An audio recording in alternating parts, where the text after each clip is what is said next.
Bienvenue à Kinshasa et bien plus sur Ecopolis Télévision. C'est le journal qui commence. Tout de suite, les principaux titres de l'actualité. Lancement officiel ce mercredi du Festival mondial de la musique et du tourisme à Kinshasa. Le coup d'envoi a été donné par le président Félix Tshisekedi au Centre culturel de Kinshasa. Le rendez-vous unique a pour ambition de promouvoir la paix par la culture et de mettre en lumière la richesse artistique de la RDC.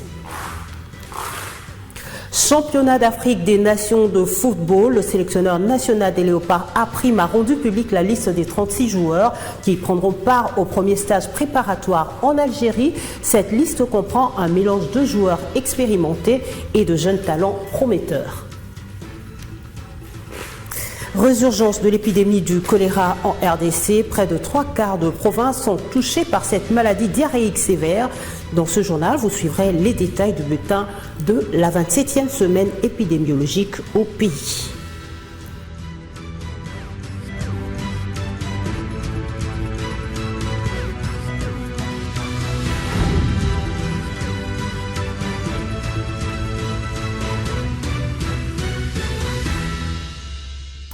La ville de Kinshasa organise sa toute première édition du Festival mondial de la musique et du tourisme.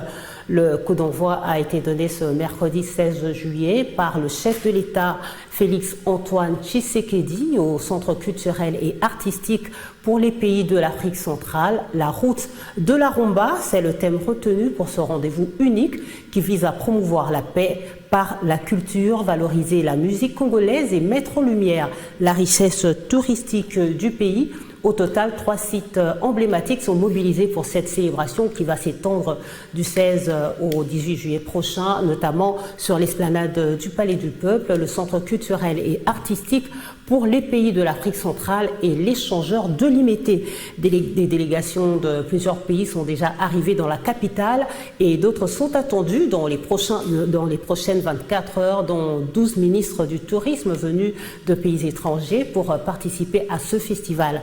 Pour la ministre de la Culture, Arts et Patrimoine, Yolande Elébé, la richesse culturelle congolaise est à valoriser notamment la musique, la gastronomie, l'artisanat et bien d'autres domaines encore. De nombreux artistes locaux et internationaux sont également attendus, notamment Fally Ipupa et Wee Rosson. Dans l'actualité également, la résurgence de l'épidémie de choléra comme annoncé vendredi dernier par le ministre de la Santé publique, Roger Kamba, inquiète plus d'un Congolais. 17 provinces sur les 26 administratives sont touchées par cette maladie diarrhéique sévère qui peut conduire à la mort si elle n'est pas prise en charge plus tôt. Cependant, quel est le bulletin pour la 27e semaine épidémiologique en République démocratique du Congo? Tentative de réponse dans cet élément que vous propose la rédaction d'Ecopolis Télévision. Le ministère de la Santé a tiré une sonnette d'alarme sur la situation épidémiologique du choléra et qui se détériore en RDC. Au cours de la semaine épidémiologique 27, le pays a enregistré une hausse de 19% des cas de choléra par rapport à la semaine précédente, soit 2085 cas notifiés et contre 1757. Et cette flambée s'accompagne de 95 décès rapportés, dont 3 prestataires de soins, précise le docteur Samuel Roger Kamba. La situation reste particulièrement préoccupante à l'orphelinat Mama Koko à Kinshasa, dont le pavillon La Casa, où 60 enfants ont présenté des atteintes neurologiques, dont 16 ont malheureusement succombé. La zone de santé de Kankokolo a enregistré 320 cas en 3 semaines. Les provinces de la Tchopo, du Sud Kivu et celle de Kinshasa sont le plus touchées par cette épidémie. Il est de noter que plus de 2 900 000 personnes sont visées par une nouvelle campagne contre les choléra au Maniema.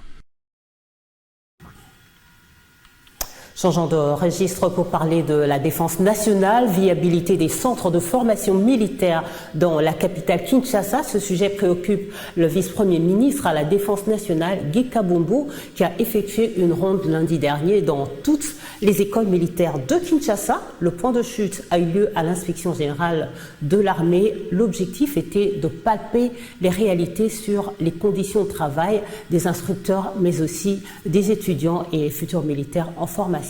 Reportage.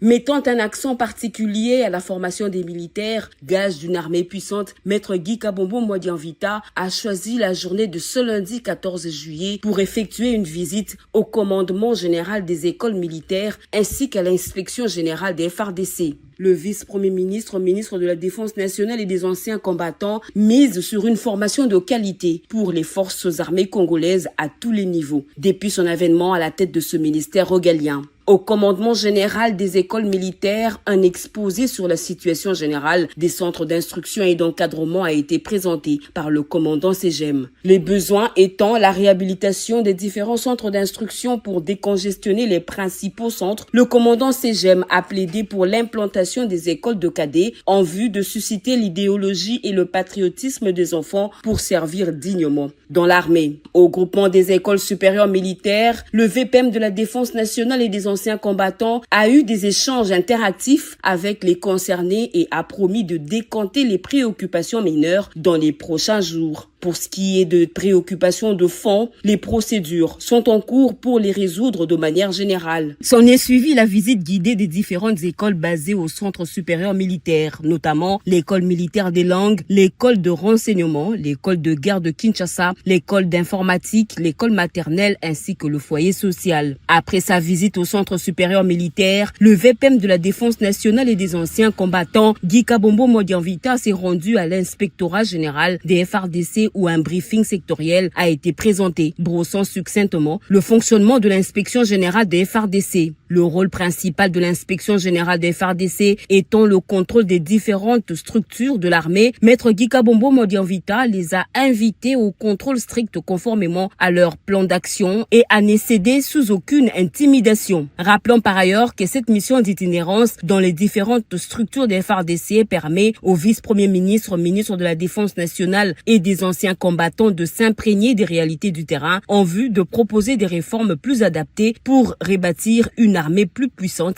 vision chère au commandant suprême Félix Antoine Tshisekedi Tshilombo. Dans le même registre, après les attaques samedi dernier des terroristes ADF sur la population d'Irumu, non loin de la ville de Bunia, chef-lieu de l'Ituri, les FARDC ont procédé mardi à la réplique. Cette intervention s'est soldée par la neutralisation et capitulation plutôt des terroristes qui se sont retractés dans les collines voisines. Du moins, c'est ce qu'affirme le porte-parole de l'armée dans cette zone, le lieutenant Jules Ngongo. Peu après, la population retrouve sa quiétude dans cette partie du pays, comme nous l'indique ce reportage. Après avoir ôté la vie aux civils le long de la rivière Samboko, les ADF sont poursuivis et traqués par les Wazalendo à Irumu. Ils sont 9 à avoir été neutralisés par les patriotes Wazalendo. C'est mardi 15 juillet. Certains ont pris la poudre d'escampette en ordre dispersé. Leurs armes et munitions récupérées par les Vaya Wazalendo. L'opération s'est élargie jusqu'au village Mabalako Samboko, à la limite entre Beni et Irumu. Les hommes de Joseph Zagabé, président des Patriotes Wazalendo, demeurent en offensive et contre les rebelles pour objectif de pacifier l'est de la RDC. À Walungu, les Wazalendo restent en alerte et attaquent l'ennemi. Une centaine de M23 neutralisés et d'autres capturés au village de Moulamba est désormais totalement pacifié et sous contrôle des patriotes Wazalendo. Déterminés et fidèles aux orientations de Joseph Zagabé, les Wazalendo jurent fidélité à la nation et au chef de l'État dont le soutien demeure total et indéfectible.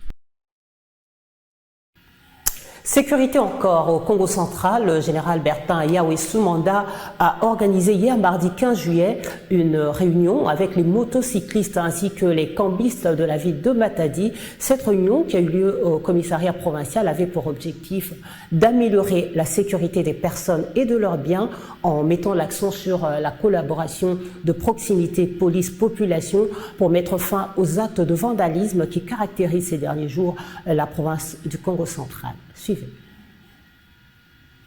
La leitmotiv de cette audience accordée était l'insécurité qui bat son plein dans le milieu des motocyclistes et des changeurs, car ceux-ci sont très ciblés par les inciviques, personnes mal intentionnées, dont ils sont victimes dans des braquages, cambriolages, enlèvements, vols de véhicules, assassinats, surtout s'ils sont en possession d'une somme importante d'argent. En revanche, il leur a été également reproché aux motocyclistes d'être en mèche avec des bandits pour de sales besognes, tandis qu'aux changeurs, l'exposition imprudente des billets des banques pendant les échanges. À leur tour, changeurs de monnaie et motocyclistes ont parlé sans tabou des méfaits de quelques agents de la police, tels que le manque ou l'insuffisance des éléments de la police dans les SIAT et sous-SIAT aux heures tardives. Les barrières créées notamment sont devenues des véritables négoces rentables pour les policiers placés à ces endroits qui ne contrôlent rien en réalité, mais se contentent du magot qu'ils récupèrent chez les conducteurs des véhicules. Pour enchérir, les changeurs de monnaie ont martelé la raison pour laquelle ils ne vont plus déposer les billets des banques en lieu sûr, c'est-à-dire dans des établissements bancaires, c'est suite aux complicités dont ils soupçonnent les agents des banques avec le malfrat qui les vandalise après chaque retrait à la banque. Après les avoir auditionnés très attentivement, le commissaire provincial, le général Yaoui Soumanda Bertin, a demandé aux changeurs de monnaie et motocyclistes de travailler en collaboration avec la police pour mieux déceler et désamorcer les réseaux criminels qui pourrissent la vie aux motocyclistes et changeurs de monnaie. Nous avons contre l'insécurité. Depuis la commission sur place en un mois et demi, j'ai pris pour le militaire, mais ça a quand même une bonne partie. Parce que c'est arrivé ici, j'ai dit d'abord, président, je vais avoir la cartographie sécurité de la province. À la sortie de cet entretien avec le commissaire provincial et interrogé à ce point, les présidents de deux délégations se sont livrés en ces termes. Nous avons approche Oyo, rencontre Oyo, dans le général de la police Congo central. Pour Nabiso, dans le cadre de la collaboration de CPLI, na Kozalaka, na posa yokuta la population. Pour être ceux qui m'ont conduit aux approches de la population, j'ose croire que au Kosala Osana yo malamote. Le général Andibiso a fait que Biso pe ou tozali ba victime ou tozali visé l'insécurité, tout dénoncer. C'est pour ça le général du choc des idées jaillit la lumière du temps, tout en espérant que cette rencontre vaudra son pesant d'or dans un proche avenir pour le bien-être de la population de Matadi et du Congo central en général. Toujours et encore sous les bâtons de commandement du commissaire provincial, le général Yaoui Soumanda. Tout à fait. Autre chose, la première ministre Judith Suminwa a reçu lundi dernier une délégation de pasteurs américains du bureau de la foi de la Maison Blanche conduite par le pasteur Travis Johnson, vice-président de cette corporation. Cette visite à haute portée symbolique et spirituelle s'inscrit dans le sillage de l'accord de paix signé le 27 juin dernier à Washington entre la République démocratique du Congo et le Rwanda. Au cœur de cet échange, un soutien spirituel assumé à la mise en œuvre du dit accord historique dans un contexte régional encore marqué par les tensions et les incertitudes. Les leaders religieux américains ont tenu à saluer l'hospitalité congolaise et le leadership affiché par les autorités de Kinshasa dans la recherche de la paix durable. Suivez. La délégation chaleureusement accueillie a exprimé sa satisfaction pour le travail accompli pour le peuple congolais. C'est une grâce d'être reçu en tant que membre du bureau de la foi. Il y a une grande appréciation pour tout le travail qui est abattu ici et surtout pour ce que le président Trump est en train de faire avec la mise en place de l'accord de paix entre la RDC et le Rwanda. L'hospitalité du peuple congolais reflète du leadership exemplaire de ses dirigeants, notamment le président de la République, Félix Antoine Tshisekedi Tshilombo, et la première ministre. L'ambassadeur itinérant du chef de l'État, Antoine Gonda, qui a conduit le pasteur américain auprès de la première ministre, a mis en avant le rôle central de la chef du gouvernement dans cette démarche. Le pasteur Travis Johnson a également évoqué l'impact de l'accord de paix entre la RDC et le Rwanda. Cette rencontre entre la première ministre et la délégation de pasteurs américains marque un pas important dans la diplomatie religieuse en RDC. Elle témoigne de la volonté du gouvernement congolais d'utiliser la foi comme levier pour la paix et la stabilité tout en renforçant le lien avec les États-Unis d'Amérique. Le dimanche 13 juillet, le pasteur américain ont été reçus par le président de la République, Félix Antoine Tshisekedi, lors d'une cérémonie marquée par de prières et de messages de solidarité. Leur venue s'inscrit dans une dynamique de soutien spirituel et diplomatique visant à renforcer la paix dans les régions des Grands Lacs et à encourager la consolidation des efforts concrets pour la stabilité du pays. Dans un registre un peu similaire, le pacte social pour la paix continue de rassembler les forces spirituelles autour d'un objectif commun, celui de restaurer la cohésion nationale face à la crise multidimensionnelle que traverse la République démocratique du Congo. C'est dans ce contexte que les échanges ont eu lieu lundi dernier au centre interdiocésain de Kinshasa entre l'archevêque général Israël Dodo Kamba, représentant de la communauté des églises unies du Réveil, et Monseigneur Donatien Cholet, secrétaire général de la SYNCO, accompagné du pasteur Eric Singa, porte-parole de l'ECC, autour de la fédération d'un cadre d'échange interconfessionnel susceptible de proposer des pistes concrètes de sortie de crise. Le bureau de l'initiative du pacte social pour la paix et les biens vivre ensemble, porté par la SYNCO et l'ECC, a accueilli ce lundi 14 juillet 2025 le pasteur Dodo Israël Kamba, archevêque et président de la plateforme des communautés unies du Réveil Cure, dans la salle des conférences du centre interdiocésain de la Gombe. À l'issue de ces échanges, les représentants de la Cure ont exprimé leur satisfaction, annonçant officiellement leur adhésion et leur volonté de s'impliquer activement dans la mise en œuvre du pacte social. Nous étions invités ici même pour des échanges autour de cette idée qui naissait.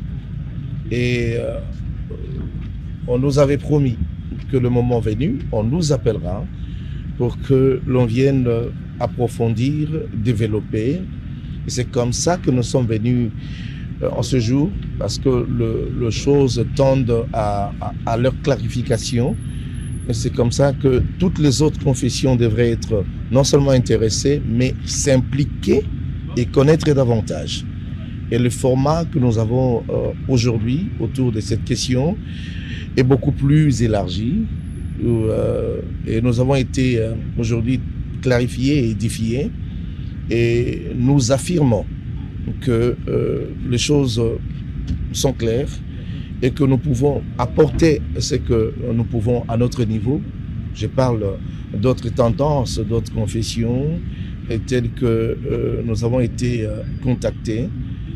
Nous allons apporter quelque chose, également quelques idées pour pouvoir non seulement enrichir, mais nous approprier. Voilà comment il faudrait présenter les choses, nous approprier également de ce projet, être pleinement dedans, car il s'agit de la République, il s'agit du pays.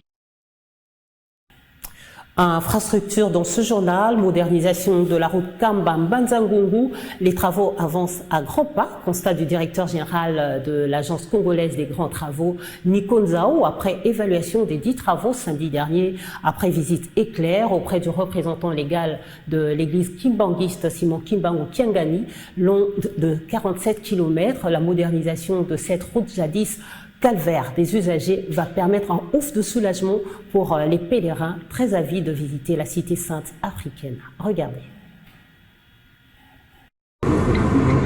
Tout commence en Kamba, terre sainte du kimbanguisme, par un entretien avec Papa Simon Kimbangu Kiangani, actuel père spirituel de l'église, lors d'une audience accordée au directeur général de l'agence congolaise des grands travaux, l'ingénieur Nico Nzao. Lors de cet échange, il est évoqué les contraintes qui pèsent sur ces travaux, mais surtout les assurances tirées des orientations données par le chef de l'État, Félix Antoine Tshisekedi Tshilombo, qui est à l'origine de ce projet qui vise à honorer le prophète Simon Kimbangu en rendant accessible la cité de Nkamba depuis Mbanza-Ngungu. Sur terrain, d'ici une semaine, les 7 premiers kilomètres de cette route, dont la version suivant le tracé parcouru par Simon Kimbangu, premier du nom, lors de son arrestation en 1921 par la force coloniale belge, vont entrer dans la phase d'asphaltage et les travaux vont se poursuivre pour boucler les 47 kilomètres du projet routier et la vingtaine de kilomètres de voirie qui va avec. Pour cela, 2 ateliers sont actifs sur ce projet que réalise Adi Construct, une entreprise de droit congolais, sous le contrôle du Bureau technique de contrôle, BTC en sigle, et la surveillance de l'Agence congolaise des grands travaux, maître d'ouvrage délégué du ministère des ITP sur ce projet. L'atelier de Nkamba a déjà réalisé une ouverture de la route sur 15 km, dont 6 ont déjà reçu l'assainissement et la couche de base. Ceci se remarque notamment à l'entrée de la cité de Nkamba, qui sera pourvue très prochainement de 12 km de voirie grâce à ce projet. Le second atelier, qui est celui de Mbanzangungu,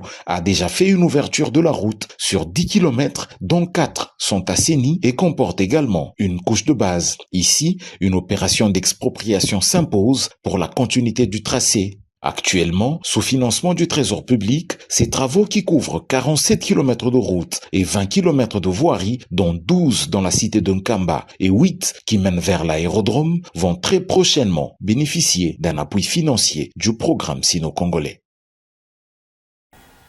On se quitte avec du sport, je l'annonçais au sommaire de cette édition. Le sélectionneur de léopards A', Otis Ngoma, a dévoilé une liste de 36 léopards présélectionnés pour le tournoi 2025, prévu en août 2025 au Kenya, en Ouganda et en Tanzanie, devant entamer un mini-camp à Kinshasa du 16 au 20 juillet, suivi d'un stage en Algérie du 21 au 30 juillet pour affiner la préparation avec des joueurs clés comme Oscar Kabwit. Les léopards visent un 3e titre historique.